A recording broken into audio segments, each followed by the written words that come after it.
Hello?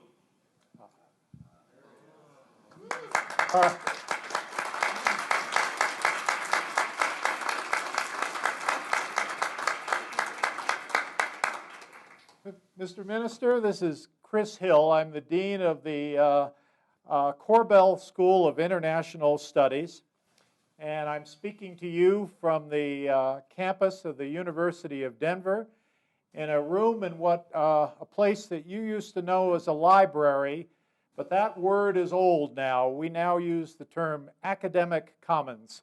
So we are here in the middle of the academic commons. We have the Chancellor, Bob Coombe, here. We have many, many students, and Mr. Minister, it is a funny thing. Every year they look younger and younger. But, Mr. Minister, for a special treat, we also have a couple of your own professors who are here. We have Tom Rowe from the Korbel School, Professor Tom Rowe, and we also have Vednande from the law school. And I am going to ask them to say a few words. Now, Mr. Minister, they have promised not to give you a test on the classes that you took with them. But even though they've promised, I can't be 100% sure that they won't do that. But let me turn this over and have Tom Rowe say a few words, and then we will have Vednande say a few words of greeting to you. Great. Mohammad, Javad, Zarif, doctor, professor, ambassador, foreign minister, I'm extremely pleased and honored to have the opportunity to welcome you back to the School of International Studies and the University of Denver, if only via Skype. We all look forward to the time. I can't hear. Okay. We all look forward to the time. Can you hear me now? No. There's some difficulty. I'm not as young as I used to.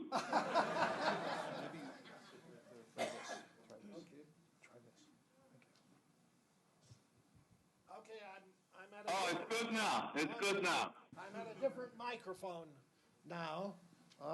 And I just wanted to say that I'm extremely pleased and honored to have the opportunity to welcome you back to the School of International Studies and to the University of Denver, if only via Skype. We all look forward to the time when you're able to come here in person. In the 4 decades that I've taught here at the University of Denver, you were clearly among our very best PhD students. And in the 25 years since you completed your degree, we've watched with admiration and excitement, pleasure, pride, your extraordinary diplomatic career in the Iranian Foreign Service as the Iranian permanent representative to the United Nations in various senior posts, and now as foreign minister. We have admired as well your publications, your teaching, your international prominence as a scholar of international law, international organization, and human rights.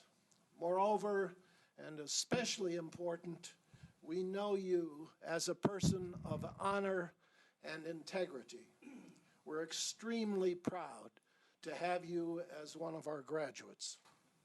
I want to personally thank you for taking time from your very busy schedule and your important tasks, your vital tasks, to be with us today.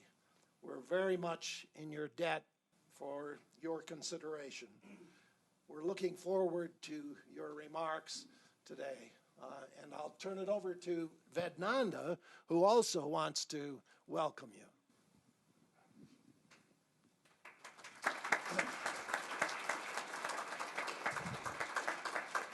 Dr. Zarif, I remember your smile, and today's smile reminded me of that. And I also remember you and I talking about the use of force and how you and I both agreed that world peace and global peace is the one that we'll be working for. I saw you last time when you were very kind to invite me to come to the United Nations and to speak there. And I was delighted that you were so kind and gracious to ask me to come. I simply want you to know that as I think about these negotiations and as I look at them, this interim agreement, and I hope that there is a comprehensive agreement after the July 20, before the July 20 expiration, I can't think of anyone who can do that better than you. And the reason for that is very simple. You know both these countries. And I also know that you know that unlike some in Iran who think that America is against Islam, America is against the Islamic Revolution, that is not true. So I hope that you are able to succeed. I hope that as you look at your crystal ball, you'll tell us that in 6 months, you'll be able to get to that comprehensive agreement that the world is looking for. If it can be reached, you are the one to do that, and I know that it will be done. Thank you very much. We look forward to having you here.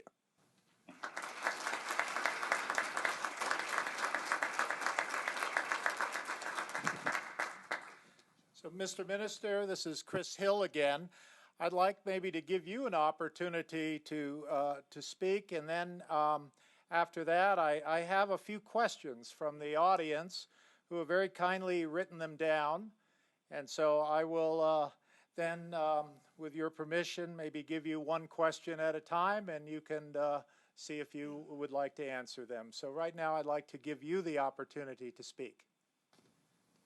Well, Ambassador Hill, Professor Rowe, Professor Nanda, colleagues, friends, I'm sorry that I cannot see you. I was so looking forward to seeing all of you after so many years of being away from the EU.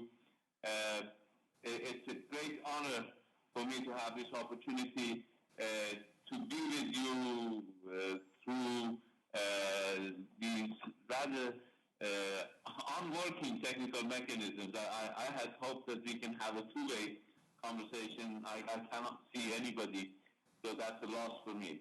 But it's an honor for me to be with you today and to share some thoughts. And certainly I was looking forward, and I continue to look forward to a dialogue that we can have today and hopefully in the future. Because I really believe that we live in a world that is totally different from the time that I was a student in Denver. We cannot work in any way other than through dialogue because the international community has changed tremendously, and I'm so indebted to the EU and to people like Tom Rowe and Red Nanda, George Shepard, and other mentors and professors that I had there who taught me so much about how to look differently at the world. And I really believe that we need to look differently at the world. It is a different world. Different from the time that I was in the EU. It has changed. We are going through times of tremendous change in the international community. When I was in the EU, we had a bipolar world with set conditions and parameters for interaction. Now we live in a much more fluid international environment where permanent alliances, permanent enemies, and permanent coalitions no longer can serve our interests, and it is necessary for all of us to look at the games that we play, if we call it games, at the international level from a different perspective than the zero-sum perspective that was so prevalent at the time I was at the EU, although I believe even then a zero-sum perspective was erroneous and had fundamental flaws, both theoretical and practical. But it is important for us now to look at it differently because zero-sum doesn't apply anymore. We have a world, we have a globalized world in which our statements cannot be limited to one audience. The benefits and the costs of interaction are not limited to a single group or country. We cannot today claim that we can protect our own environment while the rest of the world live in environmental degradation. We cannot have prosperity while others are living in poverty. And I contend that we cannot have security where others have insecurity. Even security has become globalized. Now, environment, everybody accepts that environment is global. Everybody accepts that economy is global. But we all need to accept, particularly people in the government. Ambassador, you used to be in the government. Now you're a much more free agent to speak your mind. Now I'm back from academia to government, and I believe it is important for us to speak the truth. And that is, we cannot have security at the expense of insecurity of others. The way that many looked at international environment is different, and we need to see things in either positive sum or negative sum. Zero-sum games are over.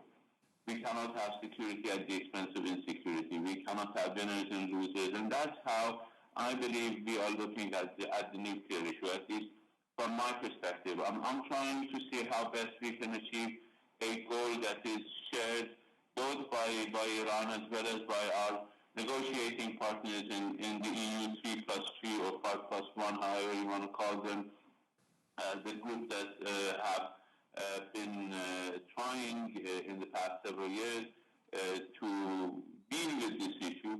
I believe we've tested all the wrong choices, as diplomats usually do, before they choose the right option. So I hope, having tested all the bad choices, now we have a possibility to make a change. And this change will have an impact not only on how we deal with the nuclear issue, but how Iran will deal with the West in particular, and with what constitutes, at least from a Western perspective, the international community.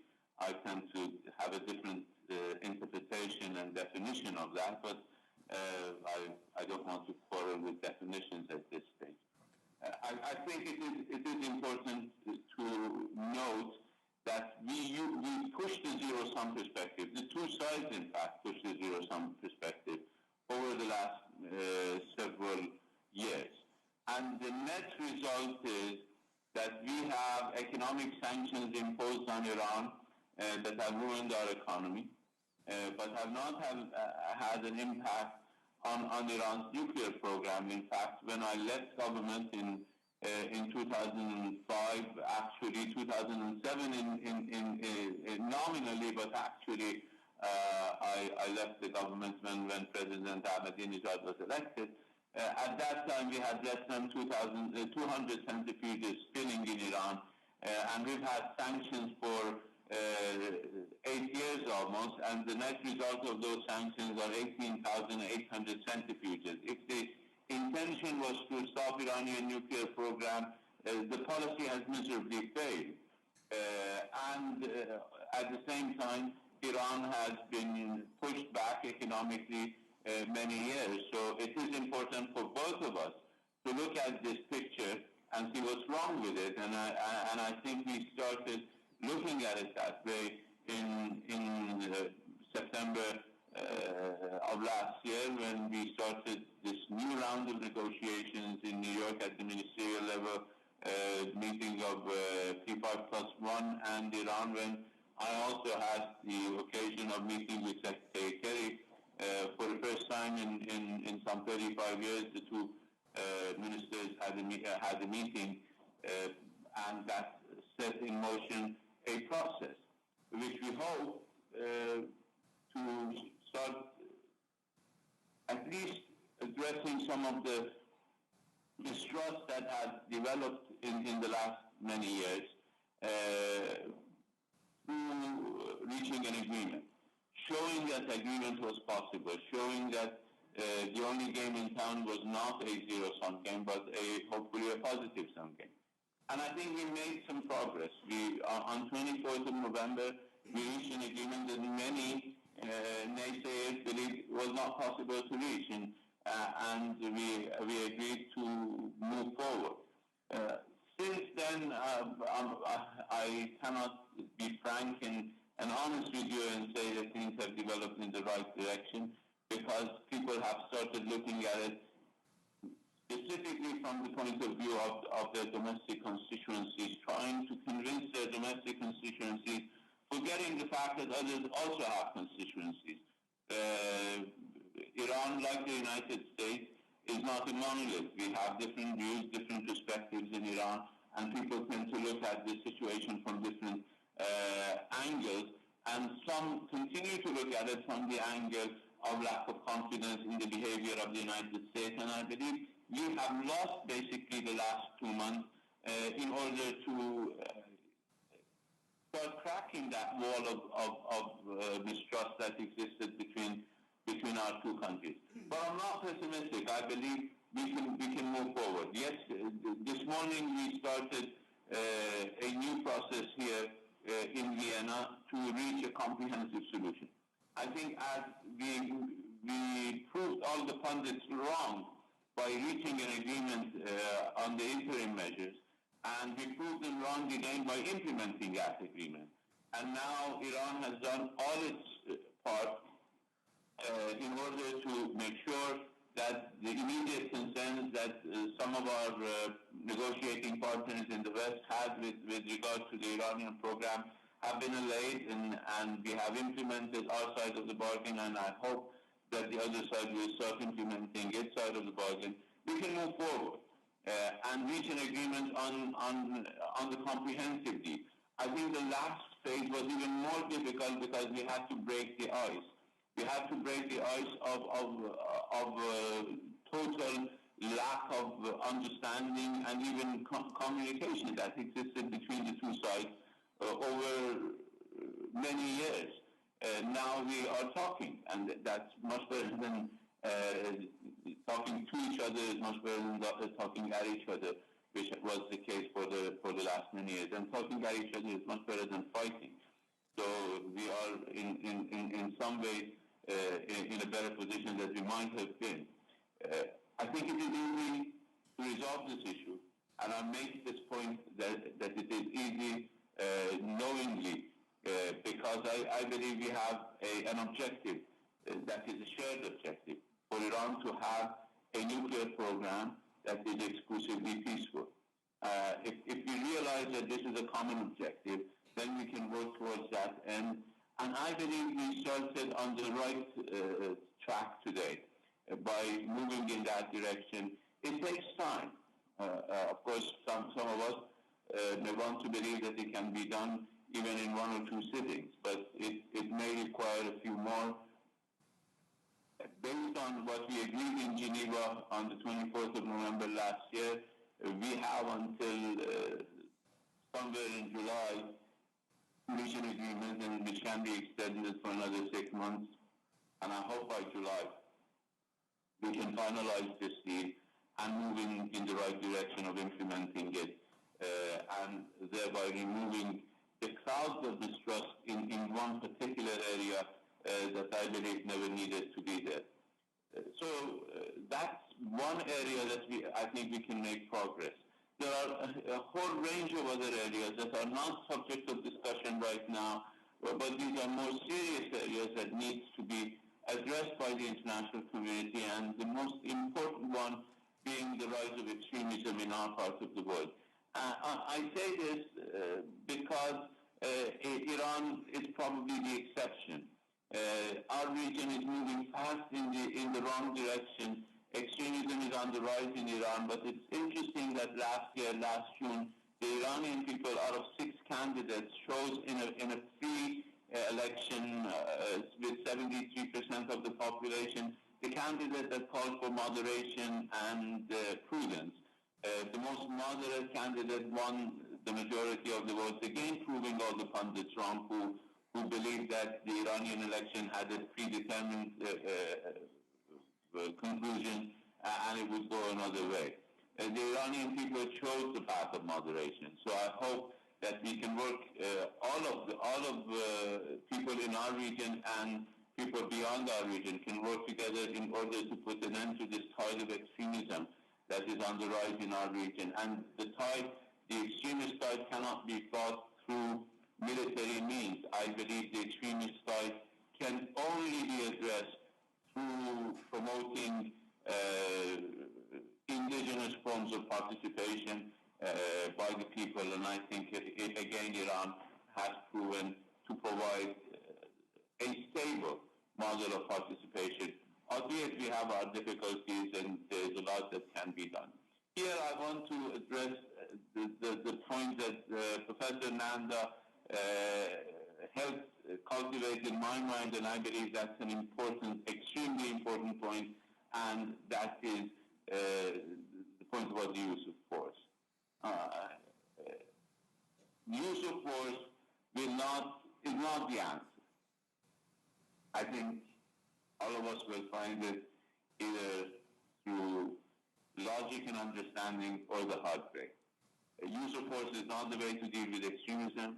Use of force is not a way to resolve international problems. Professor Nanda pointed out from a legal perspective, I'm sure he can also address it, and we can both agree that this is a practical necessity, not just a legal necessity. When in 1928, the international community of that time decided in the Pact of Paris to renounce the use of force as an instrument of national policy, they came to that conclusion that not as legal or lawyers or idealists who wanted to do away with force from an idealistic perspective, but politicians who had come to realize that force was no longer an effective instrument of foreign policy. And since then, time and again, it has been proven that those who resorted to force ended up either losing totally or not achieving the objectives that they had stated to achieve. So force has lost its effectiveness before it's lost its legitimacy. Force was a legitimate instrument of national policy in the 18th and 19th century because it was an effective instrument of national policy. It is no longer effective, and I do not understand why in the world a country of laws like the United States, which prides itself of being based on the rule of law, continues to insist on all options being on the table while the international community has removed one of these options from the table, and that is the use of force as long back as 1928 and again in the Charter of the United Nations. And I believe it is in the interest of everybody to come to realize that force can only further exacerbate tension and mistrust and conflict.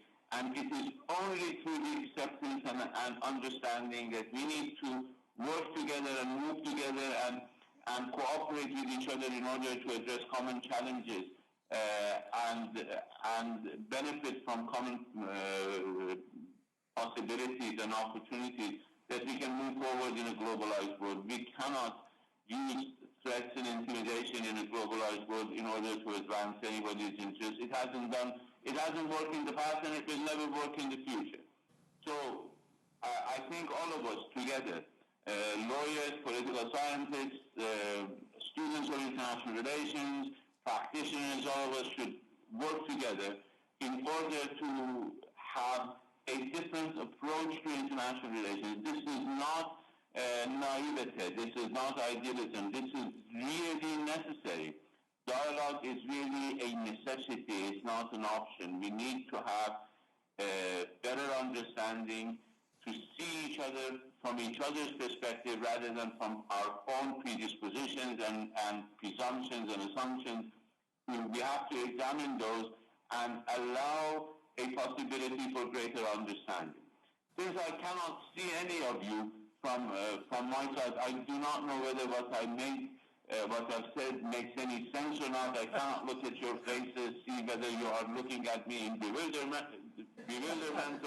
or any other way. So I stop it right here. I allow for a more serious conversation and dialogue to take place. At least I can hear you since I cannot see you. Thank you very much, and I hope that we can have a better conversation from now on.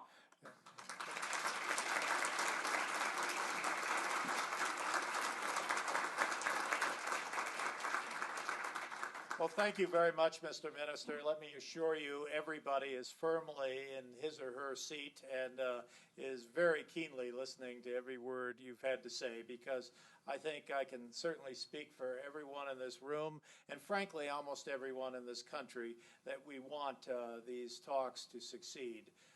Iran has been around for a long, long time. It is a very, very great, one of the world's great civilizations, and we certainly want to have a good relationship with Iran.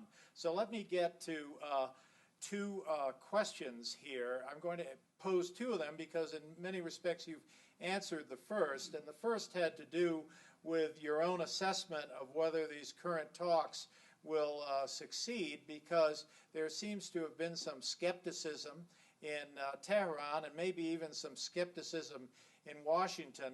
So actually what I'd like to do with that question is ask it in a different way. What is the biggest problem with the negotiation? Too much pessimism or too much optimism? Well, I think we cannot negotiate unless we are optimistic about the conclusions. Otherwise, we are engaged in an endless exercise of futility, in futility. But we need to be realistic.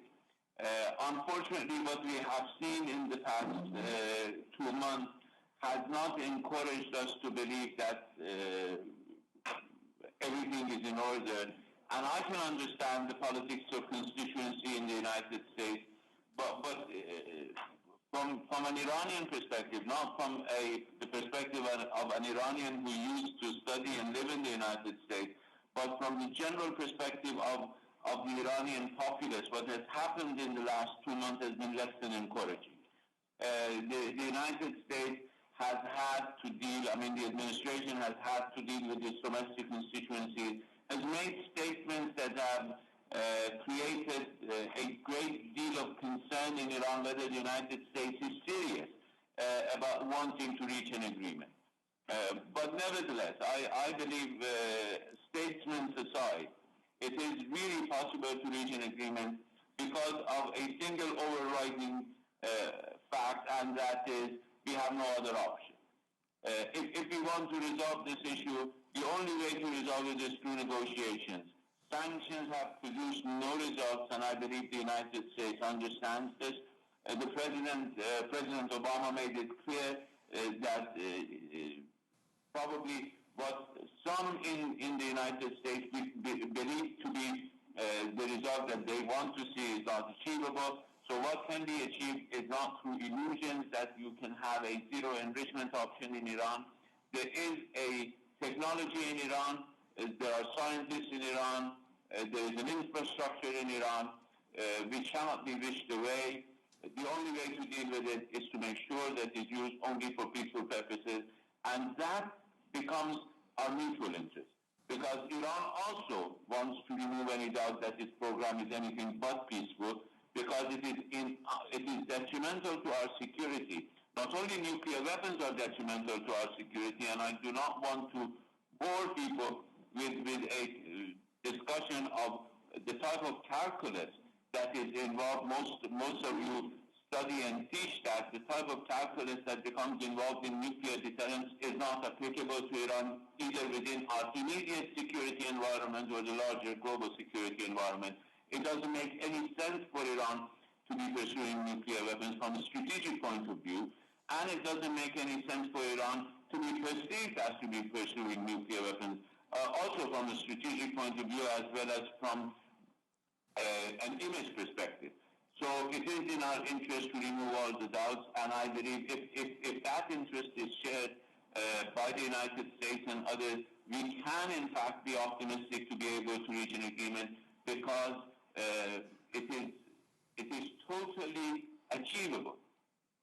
Since Iran is not seeking nuclear weapons, it only takes some innovation and some forward thinking in order to find a mechanism that can ensure this. Thank you, Mr. Minister. The second question is from an optimist who says, when these nuclear talks succeed, what is the next step for Iran and the United States? I know you had some discussions with Deputy Secretary Bill Burns at the time you were, which had gone on for several months. I wonder if you could talk about what you see as next steps for U.S.-Iran, assuming the current talks can go forward.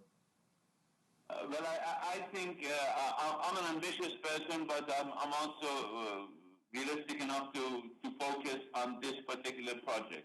I believe if we address this, if we remove this issue from the table, then we have removed a major source of mistrust and a major point of contention between Iran and the United States, and that paves the way to move forward on other issues. There are a lot of issues, common challenges that we both face. As I mentioned one of them, which is extremism. We have other problems in our part of the world that needs to be addressed, but I'm eager to address the issue at hand right now and then remove this from the table so that we can proceed with other issues. Okay. The next question from the audience is that in addition to those points that you've just made, how do you assess the historical issues? For example, the 1953 coup that is in the social memory or societal memory of Iran, or from the U.S. perspective, the 1979 hostage crisis, which is in the, according to the questioner, the societal memory of the United States. How can these historical issues be addressed in order for the relationship to move forward?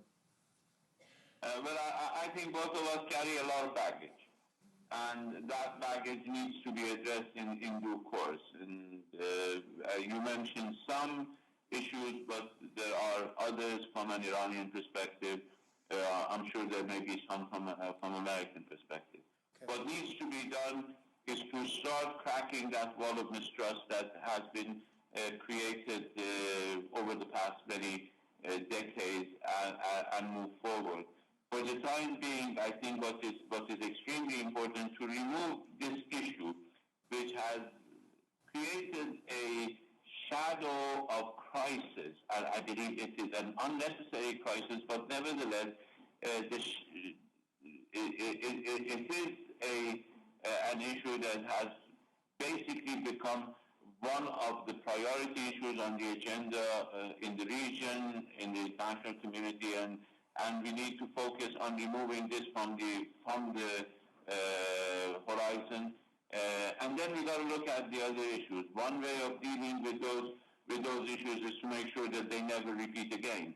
That the United States will be committed to respecting international law, to stop threatening to use force, and I can assure you that Iran is committed to respect its obligations under international instruments and treaties. Okay. Mr. Minister, after that hard question, the next question from this student audience is a very easy one, and it has to do with your country's attitudes and approaches to the question of Syria, and how you can see a way going forward in Syria. In fact, Mr. Minister, I think you alluded on several occasions to the very difficult regional climate that we are all currently facing in the Middle East. And certainly Syria is in many respects the center of those climatic problems. So I wonder if you could discuss that a little. I think one aspect of the Syrian crisis that needs to be looked at seriously, in addition to the disastrous humanitarian catastrophe that is taking place in Syria and has been unfolding for the past 3 years, and the amount of killing and atrocity that is being committed in Syria is just mind-boggling. But one aspect that needs to be looked at, both in the region and beyond, is the fact that Syria has become a breeding ground for extremism. And the extremists in Syria come from all over the world. They're not limited to Syria. And we all need to be careful about this. We all need to look at it. Extremism cannot be controlled through killing and through warfare. In fact, war is a breeding ground for extremism. We have now more extremists in Syria than we had in the beginning of this, because this is exactly what demagogues who led these extremist groups, who used the resentments of the youth in our region to attract followers and new recruits. They exploit war and hostility in order to gain new followers. So we need to deal with that. It is a security issue that will not be limited to Syria, will engulf the wider region and unfortunately the international community as a whole. Also, the sectarian dimensions of the Syrian crisis will have wider implications both for the region and beyond. And I do not want to even envisage what type of threat we'll be facing in our region and even in the streets of Europe and New York, and maybe Denver is a bit more immune from that, but other cities with larger Muslim populations. Probably from the time I left Denver, we even have a larger Muslim population in Denver too. So we need to look at it from the social fabric perspective in most parts of the world with the Muslim population. If we have a resurgence after 1,400 years of sectarian divide in Muslim communities, it is in nobody's interest to magnify that and to exacerbate these tensions. But what can be done in Syria, again, just like the Iranian nuclear issue, which has been made more difficult to handle through illusions, otherwise it could have been handled much easier 8 years ago, the Syrian crisis has also been marred by illusions that existed. A number of issues have to be addressed, and first and foremost is to put an end to the fighting and to bloodshed. A lot of people outside Syria have unfortunately put the cart before the horse, and that is why we are at a stalemate, because they thought that they could have a new government in Syria. That has proven to be wrong. We need to find a way, first and foremost, to end the hostilities, and then for to allow the Syrian people to find appropriate ways of reaching a government of national unity, leading to elections, which will determine the future of Syria. People outside Syria should not say who is capable of running Syria and who is not. It's only for the Syrians themselves to decide. And they may decide one way or another, but it is their choice. But the international community can help various Syrian groups, first of all, to bring them together, to work together, and secondly, to ensure that there is going to be a free and fair election. I think these are the mechanisms that can be put in place, but the decision is ultimately for the Syrians and Syrians alone to make. Mr. Minister, there's several questions from students here about the humanitarian situation that you just alluded to. Do you see any concrete steps, even in the absence of the overall solution to Syria, do you see any concrete steps that could be taken in the interim to help the fact that the vast majority of victims in this civil war are innocent non-combatants? Well, unfortunately, in all civil wars, the majority of victims are innocent non-combatants, and this is not an exception. We are prepared to do whatever we can. We have been sending humanitarian assistance to Syria for the past several years, in spite of the fact that Iran is itself under unfortunate and, in my view, illegal sanctions. But we've been providing humanitarian assistance to Syria. We are prepared to work with others in order to get humanitarian assistance to areas under siege from both sides. And I believe that should be a priority for everybody. But I can assure you that without an end to hostilities, this type of humanitarian nightmare and tragedy will continue. So all our efforts should be directed at ending the hostilities while it is also important to deal with humanitarian problems. We have been talking with various groups about possibilities for local ceasefires, for local power sharing schemes, leading to arrangements at various localities for access to humanitarian assistance, and it has been done with some success in some parts of Syria. And we are prepared to do whatever we can with Syria's neighbors, with others, with the Syrian government, with the opposition, in order to reach the Syrian people. But it is important to understand that there are forces that have no interest in the future of Syria. They come with a mission. I'm sorry to say, because it's very difficult to clearly define this mission. But with mission, it's a band that is coming from places as far away as the U.S. and Europe, but even from Chechnya, Yemen, Iraq, Afghanistan, all over the Pakistan, simply to push a cause. I don't know how you can call it a cause, but it has been inculcated in the minds of these young people, as I said, by demagogues, unfortunately, has created a cause. They're willing to give their lives. They have no concern about this humanitarian tragedy in Syria, because they have the rather twisted logic that they're serving a cause. As a committed Muslim, I can tell you that it has nothing to do with Islam. Islam is a religion of compassion. This type of killing, slaughter, can hardly have any roots in any Islamic teaching. So I hope we can all put an end to this in its entirety. It's a shame for us in this region that this is happening in our region.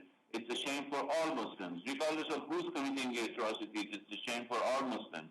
This is a fight that is taking place between Muslims, and killing each other and slaughtering and beheading one another. We just need to put an end to this, and the humanitarian catastrophe is just the consequence, it's not the cause. We have to address the cause, and the cause is this continuing conflict in Syria. Okay. Thank you. The next question has to do again with Syria, and it has to do with the fact that during the Iran-Iraq war, many Iranians were the victim of poison gas attacks by the Saddam Hussein forces. There is compelling evidence from the United Nations that chemical weapons were used by the Assad regime in certain circumstances in Syria. Has your government taken a position on this issue? Well, the first day that allegations on the use of chemical weapons were raised, we condemned the use of chemical weapons categorically, regardless of who the victim and who the culprits are. As you said, we were victims of chemical weapons, and our track record on this is unambiguous. Unfortunately, some of the people who have taken the lead now in condemning the use of chemical weapons are exactly the people who used to condone, or at least turn a blind eye, when Saddam Hussein was using chemical weapons against Iranian both combatants and civilians. You may well remember the campaign in 1988 ran by the CIA in order to divert international attention from the fact that Saddam Hussein used chemical weapons against his own population in Iraqi Kurdistan and Halabja, trying to blame Iran for this, in spite of all the evidence to the contrary. So we have no reservation in condemning the use of chemical weapons. We called for an international investigation of that. Unfortunately, the investigation that was carried out by the United Nations left out the issue of responsibility deliberately. And this was unfortunate. And some members of the Security Council prevented giving the mandate to the mission to determine responsibility for the conflict, because some members of the Security Council saw it more beneficial to give themselves this opportunity to assign blame. But this is not the issue at hand. The issue at hand is is the fact that there has been an achievement, and the achievement is that the Syrian government agreed to accept the Convention on the Prohibition of Chemical Weapons, the Chemical Weapons Convention, CWC for short, and to let go of its stockpile of chemical weapons. What is important, and we mentioned it then and we continue to mention it, is that there is compelling evidence that the armed groups in Syria, some of whom have very little address to be found, but unfortunately they have access to chemical stockpiles. They possess chemical weapons, and it's important that the process of elimination of chemical weapons in Syria would not only include the government stockpile, but the stocks available to these terrorist groups, because everybody in the region is threatened by this. Chemical weapons in the hands of non-state actors, weapons of mass destruction in the hands of non-state actors, is a very serious concern of the international community. One more thing that we can do is now we have removed one more excuse from the path of ridding our region from all weapons of mass destruction. Now all efforts should be focused on getting everybody to renounce weapons of mass destruction in this region, and probably the United States is well aware that there is only one huge stockpile of both chemical, biological, and nuclear weapons in our region, and that is in Israel. And it is extremely important to rid this region of this threat once and for all. Okay. In fact, Mr. Minister, the next question deals with the, I think, very easy subject of Iran's relations with Israel. And I wonder if you could say to us, do you foresee... Remember, we're back in academia. This is a university. We throw out all kinds of questions. So I wonder if you could talk about, could you foresee in your lifetime or the lifetime of these students who, I remind you, look younger and younger, whether there could be a rapprochement between Iran and Israel, and what do you see are the prime issues that stand in the way of that? I don't, but let me explain. We believe that there is a crime that continues to be committed in our region against Palestinian people. It has been committed for the last 60 years. They've been deprived of their national identity. They've been deprived of their most basic rights, including the right to self-determination, the right of Palestinian people who have been driven into homelessness and refugee status to come back to their own homes. And that is the source of the trouble in our region, which has led to a lot of tension and extremist tendencies in the region, and continues to threaten the region very seriously.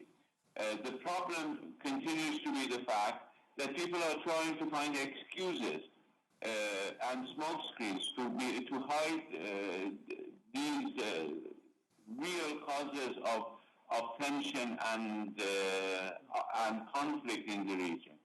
They have to address these problems. If they want excuses, if they want to find Iran, which is not in the immediate neighborhood, responsible for what is happening there, they're welcome to do so, but that will not resolve the problem. The problem in Palestine is the fact that the Palestinian people's rights have been trampled upon, and unless you find a way to address this fundamental issue, the crisis will continue to remain and persist in our region. So I think Iran has a position of principle. That position of principle remains that we believe that there should be a democratic solution to this problem. But that is our position. At the end of the day, it's for the Palestinians to decide. We will remain committed to our position. But if the Palestinians agree to something, we cannot change that. While nobody can ask Iran to change its views and its analysis, we are entitled to our views and our analysis. I believe our analysis is not the cause of the problem in Palestine.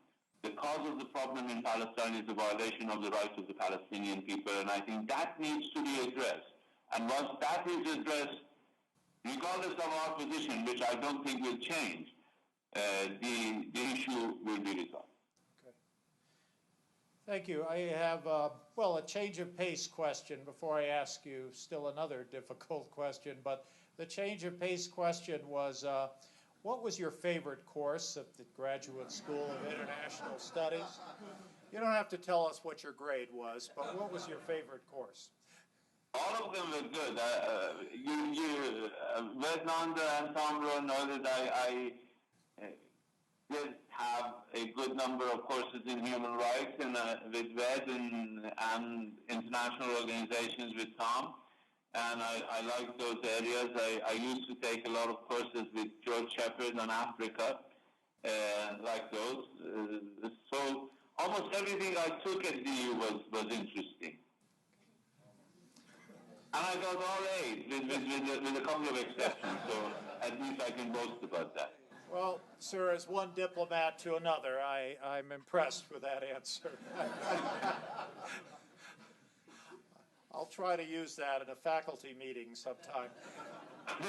But, let me go back to some very difficult issues in the region. I mean, many of us watched with great interest something that was called the Green Movement in Iran some years ago. I know these are your own domestic, internal political issues, but I wonder if you could maybe comment, because I think as foreign minister you're often asked to comment about what is going on internally in your country in terms of human rights, in terms of people who are sometimes held in the prison system for issues of conscience or politics. I wonder if you could comment generally or specifically about how your country is managing with issues related to human rights.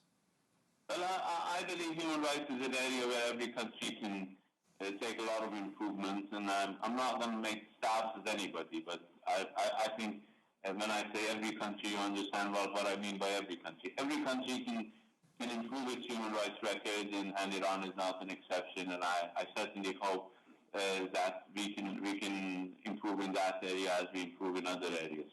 But one point that I need to underline is the fact that 73% of the population in Iran participated in the election. And that restored the social capital in our country by this huge turnout, particularly after the divisions that had occurred in Iran following the previous election. So I think that is an extremely important thing to look at. One more issue that I want to simply mention in passing. Over the last 30-some years, Iran has had several rounds of presidential election in which every president, and it may be interesting for some who haven't paid attention to this, every president in Iran has presided over an election that brought his opposition into office. That tells you that Iran's own form of indigenous democracy is working, where and each time pundits were proven wrong. I cannot remember any election that was predicted correctly by either political analysts domestically or political analysts outside Iran. Some people believe that the last presidential election in June was irrelevant. You see that people have made their choice known at the election booth, and the choice has made a difference. You see a different Iran today because of that election, and that is an opportunity provided to the international community. So I think we need to, it's a cognitive problem. I think it is important for a lot of people, a lot of analysts in the West and in the United States in particular, to start looking at realities, to see how many times they predicted wrong, to see how many times they analyzed the situation in a totally wrong and opposite direction of how it happened, and see where they found wrong. I think there is a problem in analysis, there is a problem in understanding. As I said, it's a cognitive problem, and we need to address that if we want to realize what is happening in Iran. I'm not claiming that Iran has a perfect human rights record. Far from it. We have problems. A lot of people have misgivings and concerns, and I hope we can move in the right direction to address them. But I do not think, although temptations are great, human rights should be an area for political maneuvering and political intervention, because that doesn't help. And some on your side of the world have a track record that is dubious about human rights. So I think it's best if we can deal with this issue from a more objective point of view rather than from the point of view of politicizing. Okay. Thank you. Now, we're very honored today in our this large audience here to have a representative of the Colorado State Legislature, Paul Rosenthal, who is also an alumnus of the San Francisco State University, which you may have a vague remembrance of. Oh, yeah. So let me, Representative Rosenthal has a number of friends who are from Iran, and he'd like to visit. So I'd like to ask you a visa question, both on behalf of Paul Rosenthal, on whether one can just go to an Iranian diplomatic facility and get a visa to go to Iran, and then separately, because the University of Denver, we have a great interest in Iran and in you personally. We want to know whether we could organize some group trips to come to Iran and see how things are going there. On the second issue, I can say that you're always welcome to come to Iran and see for yourself what's happening in Iran. It's always best to see things firsthand rather than to simply rely on second-hand accounts, sometimes biased. So if you organize that group, I'll be happy to do my best to make sure that you have a successful trip to Iran. As far as we have nothing against state legislatures visiting Iran, so Representative Rosenthal can always apply for a visa, and in all likelihood he can get one. We are still it's still too early to consider possibilities for congressional exchanges between members of Iranian parliament and members of U.S. Congress visiting each other. It's not that is an impossible situation in the future, but I believe that we need to take one step at a time, and I believe that we need to take firm steps so that we don't take one step forward and two steps back. So I'm not saying that possibility is not in the cards, but at least not now. But we're working on it. But for ordinary American citizens who visit Iran, you can always find our hospitality available to all of you. Because there are many Americans who trace their roots to Iran, who gained asylum in America 30, 40 years ago, and they too would like an opportunity to come back and see the developments in Iran. Well, they do actually. I mean, most Iranians who live in the U.S., first, second, third generation Iranians who live in the U.S., come to Iran quite often. That is why if you try to book a flight to Iran, you don't find a seat that easily, particularly around in a 3-4 weeks time when we have our New Year and a lot of Iranians abroad come to Iran. So it's not a situation that some perceive that Iranians don't come. A whole lot of them do come and go and visit their family and their relatives in Iran, and we welcome that possibility. We welcome the fact that there are a lot of Iranians abroad who represent our culture and our society in other countries, who can be the best vehicles for dialogue among civilizations, because they represent both cultures and know both cultures and can claim ownership of both cultures. So it's an opportunity that we all have, and they're always welcome to return to Iran for a visit or to stay. Mr. Minister, you've been extremely generous with your time. We realize you have had a long, long day, and as I understand from the newspapers, you may have a long day tomorrow and a long day on Thursday. So I certainly don't want to abuse your generosity, except to say that next time we really want you back on this campus. We want you to see all the new beautiful buildings that have been constructed here. In fact, we are going to be starting a new building for the Graduate School of International Studies, for the Corbell School. It will have a beautiful view of some very beautiful mountains. And let me just say, Mr. Minister, that Denver has never looked better.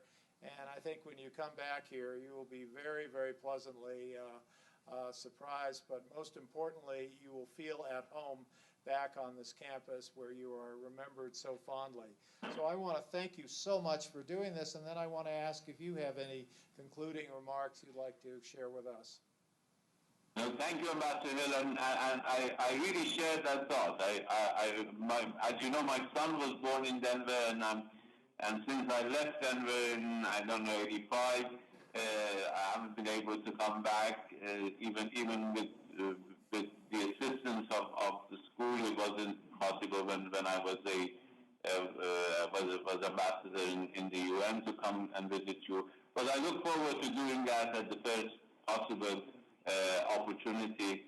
Thank you very much to you, to Tom Rowe and Red Nanda, and all the faculty and students who were kind enough to be with me today. It was an opportunity. I'm sorry that I couldn't see any of you on my computer screen, but it was good to talk to you. Thank you for your hospitality. Thank you for the kind words.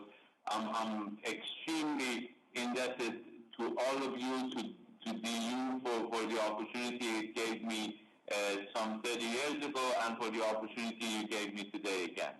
Thank you. Thank you very much.